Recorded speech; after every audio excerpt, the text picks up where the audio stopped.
आणि जीएसटीमुळे औषधांच्या किमतींवरती काय फरक पडणार आहे, सांगलीमधून आढावा घेतलेला आहे आमचे प्रतिनिधी कुलदीप माने यांनी। आपण सध्या सांगलीमधील एका मेडिकल मध्ये आहोत।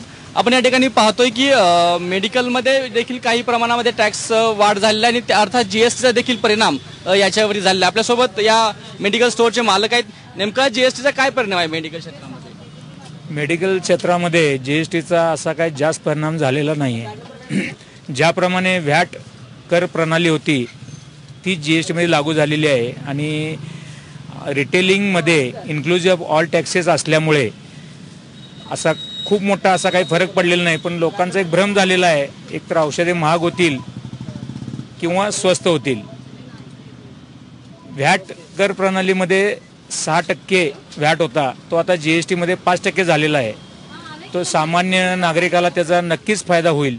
लोकांची ती एक भीती आहे की खूप रेट वाढतील, पण तसं काही होणार नाही आहे ती सिस्टीमच फॉलो होणार आहे। फक्त ऑडिट महिना टू महिना अपडेट होतील हा व्यापाऱ्याचा प्रश्न आहे, पण सामान्य माणसाला त्याचा काही त्रास होणार नाही। आपल्यासोबत काही कस्टमर आहेत। नेमकं जीएसटी बद्दल आणि तुम्ही आता औषधं खरेदी करायला काय कसे किती रेट्स बद्दल आहेत?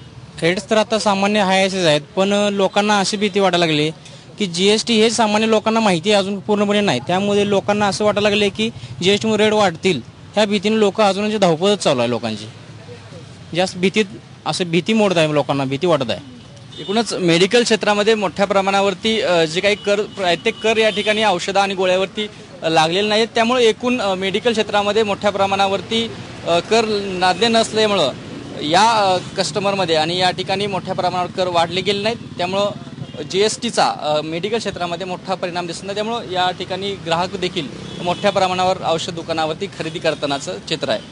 कॅमेरामॅन राकेश सोबत कुलदीप माने, एबीपी माझा, सांगली।